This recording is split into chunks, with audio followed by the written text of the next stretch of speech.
दोस्तों नमस्कार। दोस्तों आज ग्रामीण सफाई कर्मचारी यूनियन हरियाणा राज्य कमेटी की मीटिंग हमने आयोजित की ऑनलाइन, हमारी यूनियन के राज्य अध्यक्ष देवीराम की अध्यक्षता में। और उस मीटिंग के अंदर हमने हरियाणा सरकार के का जो रुख है ग्रामीण सफाई कर्मचारियों के प्रति, दलितों के प्रति, उसके ऊपर चर्चा की। और चर्चा करने के बाद अंततः हमने आगामी आंदोलन का निर्णय लिया। आने वाले समय में आंदोलन को तेज करने की रणनीति हमने बनाई। उस रणनीति पे मैं चर्चा करूं उससे पहले आप सबको मालूम है कि 20 अगस्त को हरियाणा के पंचायत मंत्री देवेंद्र बबली से हमारी मुलाकात टोहाना के अंदर हुई थी। करीबन 1.5 घंटा वार्ता जो हुई, उस वार्ता के अंदर हरियाणा के पंचायत मंत्री ने ग्रामीण सफाई कर्मचारी यूनियन संबंधित CITU का 14 सूत्री मांग पत्र लिया और एक मांग को छोड़ के बाकी 13 जो मांग थी, उन 13 की 13 मांगों पर उन्होंने अपनी सहमति प्रकट की। और सहमति प्रकट करते हुए उन्होंने कहा कि आपका वेतन बढ़ोतरी हम करवाएंगे। और हमने कहा कि भाई ये 2013 में जब शहर और गांव के सफाई कर्मचारियों का बराबर था वेतन, तो आज ये वेतन के अंदर जो भेदभाव है ये ख़त्म होना चाहिए। उन्होंने स्वीकार किया कि आपकी बात वाजिब है और इसके ऊपर हम कार्रवाई करेंगे, ये उन्होंने आश्वासन दिया। उन्होंने ये भी आश्वासन दिया था कि हम महंगाई भत्ते के साथ आपका वेतन जुड़े और वार्षिक बढ़ोतरी आपकी होनी चाहिए, ये उन्होंने आश्वासन दिया था हमारे को। और अब हमारे से उन्होंने ये भी वायदा किया था कि जो आपकी मांग है नया पैमाना तय करने की कर्मचारी की नियुक्ति के लिए, ये वाजिब सवाल है और हम नया पैमाना तय करेंगे। ये 2007 का जो पुराना पैमाना है इसको हम बदलेंगे और नए कर्मचारियों की भर्ती करेंगे। उन्होंने ये भी वायदा किया था कि वर्दी भत्ते, धुलाई भत्ता शहर के सफाई कर्मचारियों को मिलता है तो आपको भी मिलना चाहिए, इसके ऊपर हम कार्रवाई करेंगे।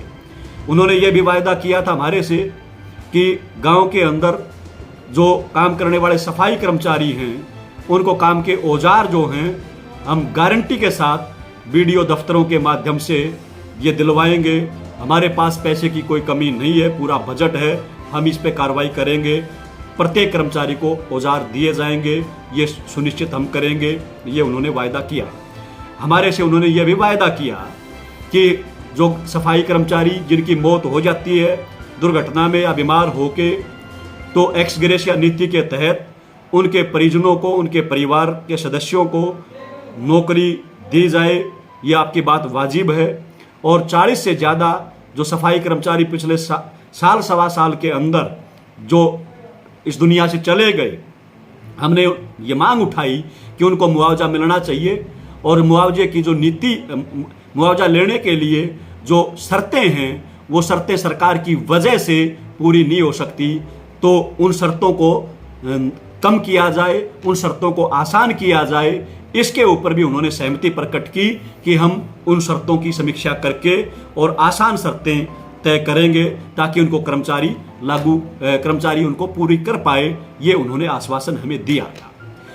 हमने ये जब सवाल उठाया रेगुलर का, तो उन्होंने कहा कि सरकार की अभी कोई नीयत नहीं है, नीति नहीं है पक्का करने की, इस पे हम फिर कभी बात करेंगे, आज नहीं हो सकता। लेकिन हमने कहा कि चलो सरकार पक्का करने को आज तैयार नहीं है, तो कम से कम एक काम तो जरूर सरकार को करना चाहिए कि पंचायतों के अधीन लगा रखे, पंचायतों के मातहत इनको लगाया है।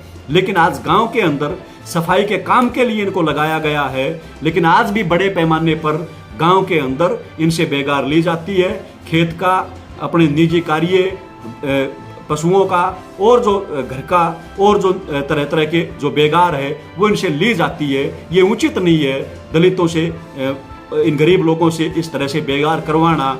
और ये बेगार की मुक्ति तभी हो सकती है जब इनको पंचायतों की बजाय इनको BDO के पेरोल पे लेके आया जाए। सुपरवाइजर कोई नियुक्त किए जा सकते हैं इन्हीं सफाई कर्मचारियों में से जो इनके काम की देखरेख कर ले, तो इनसे इनको बेगार से मुक्ति मिल सकती है।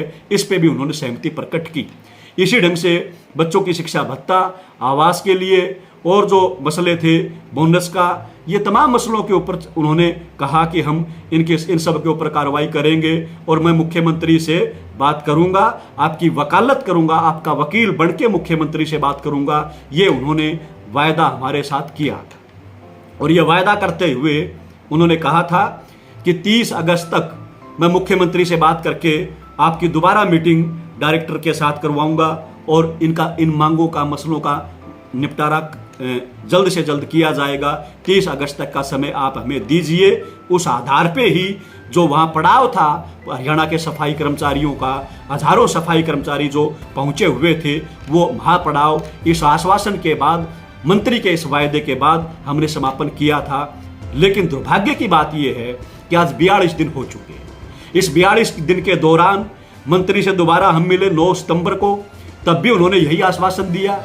इस 42 दिन के दौरान हम अनेकों बार मंत्री से, मंत्री के पीए से, चंडीगढ़ मंत्री के दफ्तर में टेलीफोन कर चुके हैं, लेकिन एक ही बात कही जा रही है कि आपकी कार्रवाई चल रही है, आपकी कार्रवाई चल रही है, आपकी फाइल हमने तैयार की है, ये किया है, वो किया है। लेकिन ये फाइल कब तक चलती रहेगी, कब तक हम इंतजार करते रहेंगे, कब तक ये आश्वासन के भरोसे बैठे रहेंगे, ये सबसे बड़ा सवाल आज के दिन हमारे सामने है। और इसी सवाल के ऊपर हमने चर्चा की है। और ये चर्चा इसलिए भी हमने की है कि आप देखिए, आमतौर पे हमारे बारे CITU के बारे में कहते गए तो सरकार की विरोधी यूनियन है, लेकिन इस बीच में एक यूनियन जो सरकार की अपनी यूनियन है, BMS, वो 12 सितंबर को मुख्यमंत्री के साथ मीटिंग करके आई है। एक ढकोसला मुख्यमंत्री के साथ मीटिंग का दिखावा किया है।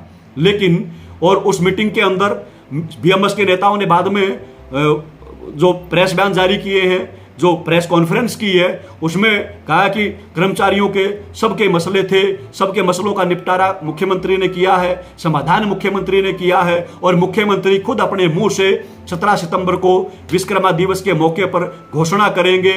और आखिरकार वो विश्वकर्मा दिवस 17 सितंबर को हुआ गुड़गांव के अंदर, लेकिन वहाँ कहावत वो लागू साबित हुई कि खोदा पहाड़ निकली चुईया। वहाँ पर हरियाणा के मुख्यमंत्री ने कच्चे कर्मचारियों के बारे में, मतलब सफाई कर्मचारी ही नहीं, किसी भी कच्चे कर्मचारी के बारे में, किसी पक्के कर्मचारी के बारे में कोई भी किसी प्रकार की घोषणा नहीं की। केवल कुछ मजदूरों के लिए, निर्माण मजदूरों के लिए कुछ छोटी मोटी घोषणाएं करके और उन्होंने वो अपनी रस्म अदायगी पूरी कर दी है। इसलिए आपको सबको ये बिल्कुल स्पष्ट हो जाना चाहिए कि हरियाणा का मुख्यमंत्री, हरियाणा का पंचायत मंत्री, हरियाणा की सरकार वो इस पूरे मसले को लंबे समय तक लटकाना चाहती है, वो समय निकालना चाहती है। कभी विश्वकर्मा दिवस का नाम लेके, कभी वाल्मीकि जयंती का नाम लेके, कभी मुख्यमंत्री से बात करने का नाम लेके, कभी डायरेक्टर आज मीटिंग में नहीं है, मीटिंग में है, व्यस्त है डायरेक्टर, कभी मंत्री बाहर गए हुए हैं। ये बहानेबाजी बना के ये समय निकालना चाहते हैं और ये 42 दिन का समय इसी आधार पे इन्होंने निकाला है। इसलिए आज की मीटिंग में इस पूरे रुख पे चर्चा करते हुए हमने ये तय किया है कि हमने इंतज़ार किया है 42 दिन, और इंतज़ार करके हमने कोशिश बार बार की है कि वार्ता के माध्यम से शांतिपूर्ण तरीके से हमारी जो सहमति बनी है मंत्री के साथ, जो मंत्री ने वायदा किया है वो लागू हो, ये हमने प्रयास किया है। लेकिन हमारे अकेले प्रयास से बात नहीं बनती। सरकार का नज़रिया अगर ठीक नहीं होगा, सरकार का रुख अगर ठीक नहीं होगा हमारे प्रति, तो निश्चित तौर पर हमारी समस्याओं का, मांगों का समाधान नहीं हो पाएगा। इसलिए आज की मीटिंग में यह तय किया कि आने वाली 6 और 7 अक्टूबर को पूरे प्रदेश भर में ग्रामीण सफाई कर्मचारी यूनियन संबंधित सीटू वो अपने जो मंत्री हैं, मंत्री ने जो वायदे हमारे से किए थे, हम ये नारा देंगे पूरे प्रदेश में, मंत्री जी अपना वायदा पूरा करो। और इस नारे के साथ हम अपना मांग पत्र, अपना चिट्ठी वो मंत्री को भेजेंगे, हरियाणा सरकार को भेजेंगे और कहेंगे कि 20 अगस्त को जो सहमति बनी थी, 20 अगस्त को जो आपने वायदा किया था वो पूरा करो। पूरा नहीं करोगे तो लड़ाई, संघर्ष वो तेज होगा। पूरे प्रदेश का सफाई कर्मचारी वो सड़कों पे उतरेगा। हम ये चेतावनी भी देंगे। पूरे प्रदेश के अंदर 6 और 7 अक्टूबर को मास डेपुटेशन का आयोजन करते हुए पूरे प्रदेश में 6 और 7 अक्टूबर को जिला हेडक्वार्टरों पर, जिला स्तर पे पूरे प्रदेश में सफाई कर्मचारी अपना डीडीपीओ को, डीसी को, इनके माध्यम से पंचायत मंत्री के नाम अपनी चिट्ठी भेजेंगे, मांग पत्र भेजेंगे। आज की मीटिंग में हमने ये तय किया है। हमने ये केवल इतना भर तय नहीं किया है, हम साफ तौर पे कहना चाहते हैं कि 20 अगस्त का जो कार्यक्रम था न वो अंतिम था, और 6-7 अक्टूबर का जो कार्यक्रम है 5-6 दिन बाद न ही वो अंतिम है।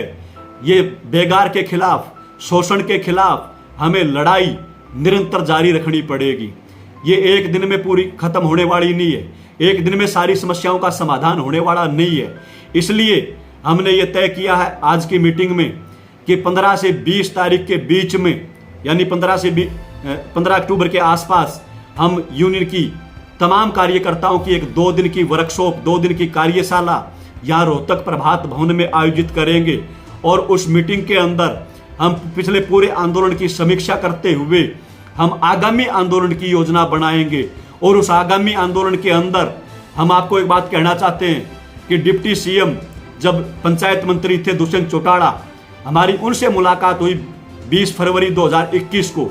उन्होंने सहमतियां प्रकट की हमारे मांग मुद्दे मसलों के ऊपर, लेकिन अंत में उन्होंने क्या कहा? अंत में यह कहा कि मुख्यमंत्री से मैं आपकी मांग मुद्दे मसलों पर बात करूंगा, वार्ता करूंगा और निपटारा करवाऊंगा। इसी प्रकार 20 अगस्त को अभी जो देवेंद्र बबली से जो मीटिंग हुई, उन्होंने जो वायदा किया, आखिरी में उन्होंने भी यही कहा कि मैं मुख्यमंत्री से आपका वकील बन के मिलूंगा, बात करूंगा, मुख्यमंत्री से इन मांगों का निपटारा करवाने के लिए बात करूंगा। यानी एक बात स्पष्ट हो चुकी कि जेजेपी बेशक मंत्रिमंडल में है, जेजेपी का डिप्टी सीएम है, जेजेपी का पंचायत मंत्री भी है, जेजेपी का श्रम मंत्री भी है, लेकिन इनके पल्ले कुछ नहीं बच रहा। हरियाणा का मुख्यमंत्री यानी बीजेपी जो चाहेगी वही होगा, ये साफ जाहिर हो चुका है। इसका अर्थ ये भी है कि बीजेपी यानी मुख्यमंत्री वो खुद नहीं चाहते कि ग्रामीण सफाई कर्मचारी, हरियाणा के नगर पालिका के सफाई कर्मचारी और जो कच्चे सफाई कर्मचारी हैं उनके मांग मुद्दे मसले उनका निपटारा हो। वो खुद चाहते हैं कि इनको कम वेतन पे, कच्ची नौकरी पे, बिना किसी सामाजिक सुरक्षा के इनको ऐसे ही लूटते रहो, ऐसे ही इनका शोषण करते रहो। ये नीयत बिल्कुल साफ तौर पे हरियाणा के मुख्यमंत्री की है। इसलिए आज की मीटिंग में हमने ये भी तय किया है कि आने वाली हम जो मीटिंग करेंगे कार्यकर्ताओं की 15 अक्टूबर के बाद, उस 15 अक्टूबर की मीटिंग में हम ये तय करेंगे बाकायदा पूरे प्रदेश में ब्लॉक वाइज अभियान चलाते हुए, जिला वाइज अभियान चलाते हुए, एक एक कर्मचारी तक संपर्क करते हुए, पर्चा बांटते हुए हम पूरे प्रदेश के सफाई कर्मचारी करनाल के अंदर मुख्यमंत्री आवास का या चंडीगढ़ के अंदर हरियाणा की विधानसभा का घेराव करेंगे। उसकी तारीख भी हम बाकायदा इस मीटिंग के अंदर घोषणा करेंगे कि कब वो घेराव होगा, कब हम करनाल या चंडीगढ़ के अंदर जाएंगे। उसका निर्णय भी हम आने वाले समय में लेंगे, घोषणा करेंगे इस मीटिंग के अंदर। और हम आपसे बिल्कुल साफ तौर पे एक बात कहना चाहता हूं दोस्तों कि चुनाव लगातार नज़दीक आते जा रहे हैं। अभी चर्चाएं हैं कि नवंबर दिसंबर में आपके पंचायतों के चुनाव होंगे, जिला परिषद ब्लॉक समिति के चुनाव होंगे। अभी हालांकि संदेह है होंगे ना होंगे क्या होगा, लेकिन अभी चर्चाएं हैं। और अगले इसमें 2024 के में देश की लोकसभा के और हरियाणा की विधानसभा के चुनाव होने हैं। अभी से तमाम राजनीतिक पार्टियां बीजेपी समेत जो सत्ता में है और जो सत्ता में नहीं है, विपक्ष में है, आज कांग्रेस हो, इनेलो हो, और जो पार्टियां हैं जो पहले राज में रह चुकी, खास करके वो पार्टियां भी आज दावा कर रही हैं सरकार बनाने का, सत्ता में आने का। इसलिए हम एक बात साफ तौर पे कहना चाहते हैं कि चुनाव का जो वक्त है, इस चुनाव के वक्त को समझते हुए हमें अब एक चोट, जो अब तक हम सुनार वाली चोट मारते रहे हैं, एक चोट अंतिम वो लोहार आड़ी मारनी पड़ेगी। और बाकायदा उसके लिए हम इस मीटिंग में चर्चा करके निर्णय लेंगे कि जो करनाल में या चंडीगढ़ में जो घेराव होगा मुख्यमंत्री आवास का या विधानसभा का, उसके बाद हम वहीं से ऐलान करेंगे हड़ताल करने का। और हमें बाकायदा 2019 के अंदर सितंबर के महीने में, आप सबको याद है कि 18 दिन लगातार हम बीडीओ दफ्तरों के ऊपर लगातार हड़ताल करके बैठे। 18 दिन तक हमने 7 और 8 सितंबर को करनाल में मुख्यमंत्री आवास का घेराव किया, पड़ाव डाला 2 दिन का वहां पर। उसी के दबाव में PFESI पहचान पत्र, आपका मृत्यु होने पर मुआवजा ये लागू हुआ। उसी समय पर हमारे वेतन के अंदर बढ़ोतरी भी हुई और हम जीत के निकले। इसलिए उसी तरह से हमने ये आज की मीटिंग में चर्चा की है कि बाकायदा हम घोषणा करेंगे, हम तय करेंगे 2 महीने का, 2.5 महीने का, 3 महीने का समय लेके तैयारी करते हुए कि हम फलानी तारीख से फला दिन से हड़ताल पे जा रहे हैं। हम हड़ताल करेंगे, चक्का जाम करके हम BDO दफ्तरों पर, DDPO के दफ्तरों पे अपने मोर्चे लगाएंगे। ये हम आने वाली 15 तारीख के बाद जो मीटिंग होगी हमारी यूनियन की, उस मीटिंग के अंदर हम ये घोषणा करेंगे। इसलिए मैं आप तमाम सफाई कर्मचारियों से, वो सफाई कर्मचारी चाहे किसी गांव का है, किसी ब्लॉक का है, किसी जिले का है, और यहाँ तक कि वो CITU का झंडा उठा के चलता है या कोई और झंडा उठा के चलता है, उन तमाम भाइयों से, बहनों से एक अपील करना चाहता हूँ।